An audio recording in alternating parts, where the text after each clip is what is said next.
you have been thinking your entire life. Every decision, every conversation, every problem handed to you by work, by relationships, by the ordinary chaos of being alive. You have been processing all of it, continuously, automatically. In the specific way your mind has always processed things, and it has probably never once occurred to you to ask whether the way you think is actually the way most people think. It is not.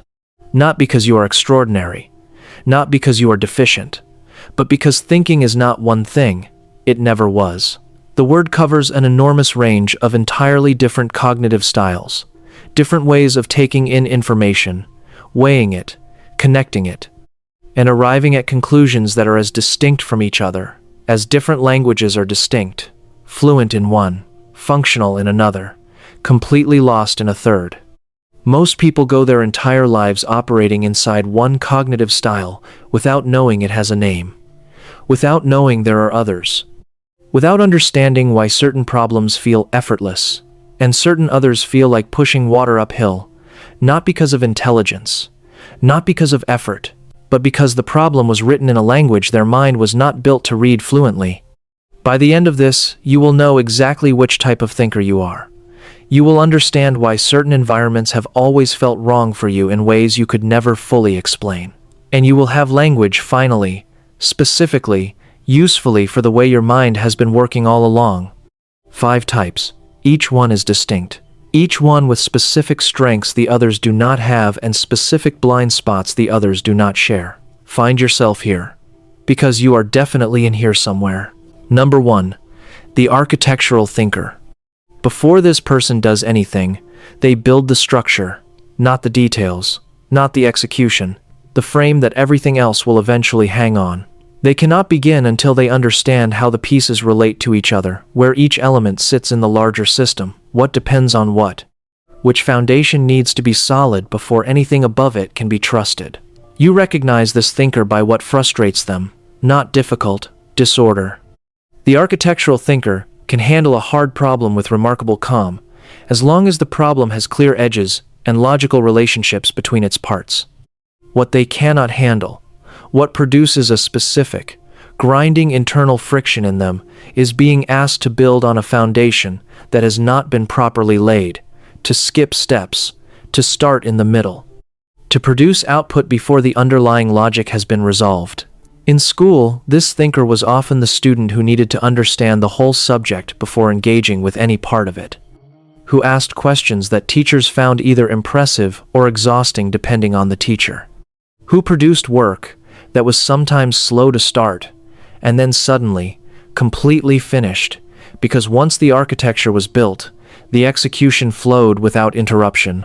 Their greatest strength is systems, thinking, the ability to see not just the components of a problem, but the relationships between them, the dependencies, the places where a change in one element cascades through everything connected to it. Their most consistent blind spot is the assumption that everyone else needs the same foundation they do, that presenting conclusions without showing the full architecture is somehow dishonest, that the shortcut, even when it is genuinely sufficient, is a compromise of integrity. They are almost always right about the structure. They are sometimes wrong about how much of the structure needs to be visible to be useful. Number 2. The intuitive thinker. This person knows before they know why. The answer arrives complete, fully formed, without visible steps, without a chain of reasoning they can immediately articulate. They walk into a situation, and something in them has already processed it. They meet a person, and something in them has already taken a reading. They look at a problem, and something in them has already located the solution, not through analysis, but through a cognitive process, so fast and so below the threshold of conscious awareness that it feels less like thinking and more like receiving. The intuitive thinker has spent a significant portion of their life being asked to show their work, to justify the conclusion, to produce the reasoning that supports the answer they have already arrived at. And they have found, repeatedly, that the reasoning can be constructed after the fact, that they can reverse engineer a logical path to the place they already arrived by a different route, but that the original process was not that path. The original process was something else, something faster, something that does not translate neatly into the step-by-step architecture other people want to see. Neuroscience has a framework for this. The brain stores pattern libraries built from every experience it has ever processed. Intuition is not magic.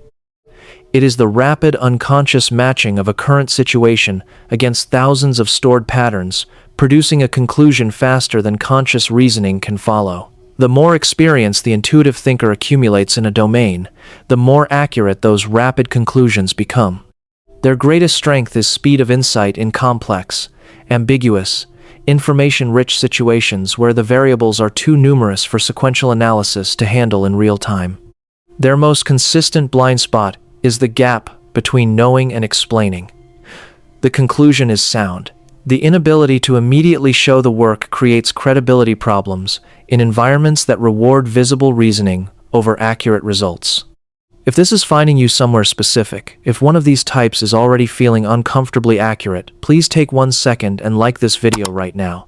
It helps this reach people who have spent years feeling misunderstood by environments that were simply built for a different cognitive style.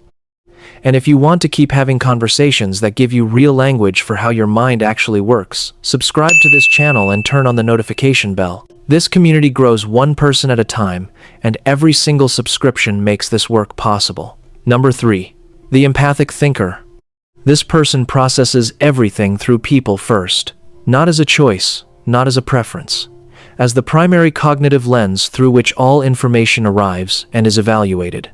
Before they assess a plan, they have already felt the human impact of it. Before they analyze a decision, they have already run it through every person it will touch and register in their own nervous system, as something close to physical sensation, what it will mean for each of them. Other types of thinkers sometimes mistake this for an absence of logic. It is not the absence of logic. It is a different prioritization of what counts as relevant data. For the empathic thinker, human impact is not a secondary consideration to be added after the analysis is complete. It is primary data, the most important variable in any equation that involves people, which is almost every equation that matters. They are the thinker who walks out of a meeting and says something is wrong before anyone else has identified what. Who detects the unspoken thing in a room full of spoken things? Who understands, earlier than anyone else in the group, that the technically correct solution will fail because the people who need to implement it have not been brought along? Research on organizational psychology consistently finds that teams with strong empathic thinkers make fewer implementation failures not because the solutions are more technically elegant, but because the human variables were accounted for before the plan was finalized rather than after it collapsed. Their greatest strength is the ability to hold the human complexity of a situation simultaneously with its technical complexity, which is the skill most required in almost every leadership, caregiving, and creative domain that exists. Their most consistent blind spot is the difficulty of detaching enough from the human impact to evaluate a situation that genuinely requires cold logic. The data that is not about people can be harder to weight accurately when the data that is about people is arriving so loudly. Number 4. The divergent thinker. This person cannot give you one answer. They will give you 11. Not because they are unfocused, because the moment a question is asked, their mind generates possibilities the way a prism generates color automatically, prolifically, in directions that were not requested, and that nobody else in the room was traveling. The conventional answer is visible to them but uninteresting.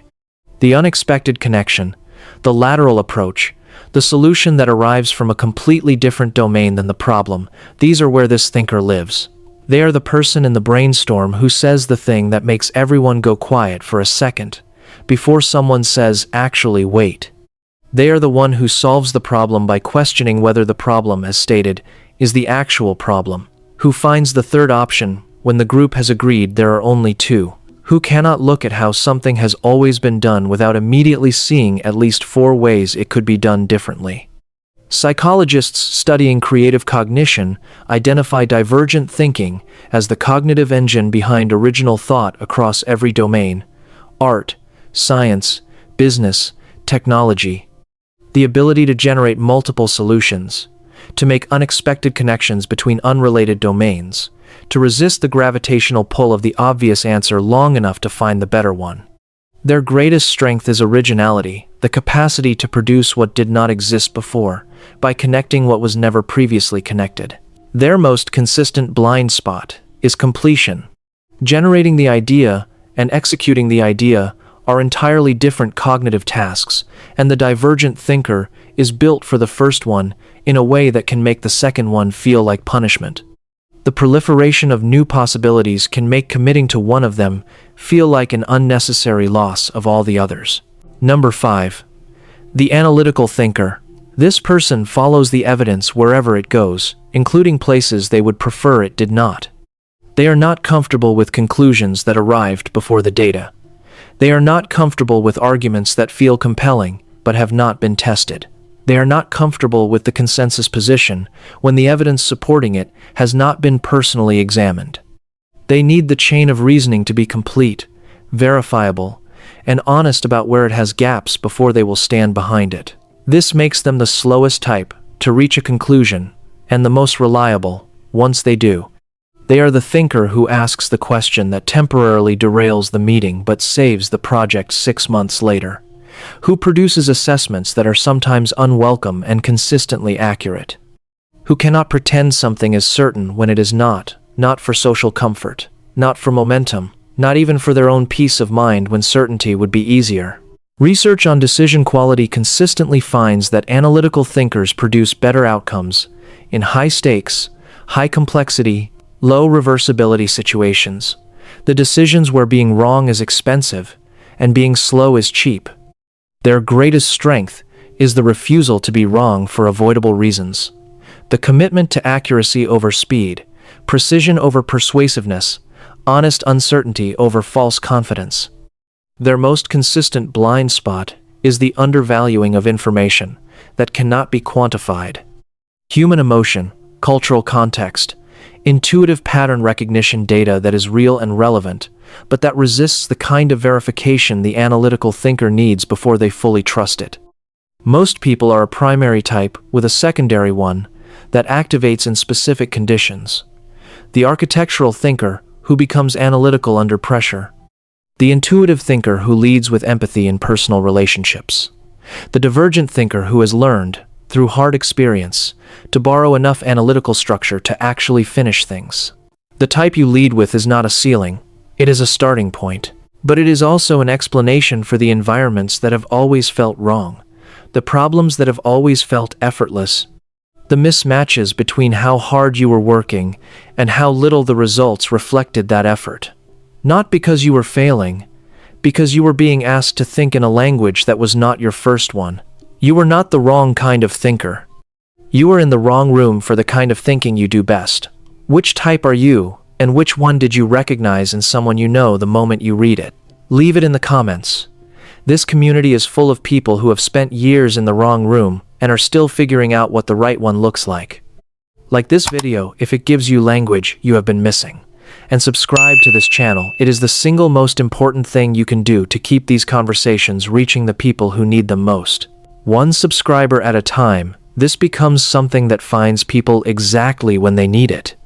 I will see you in the next one.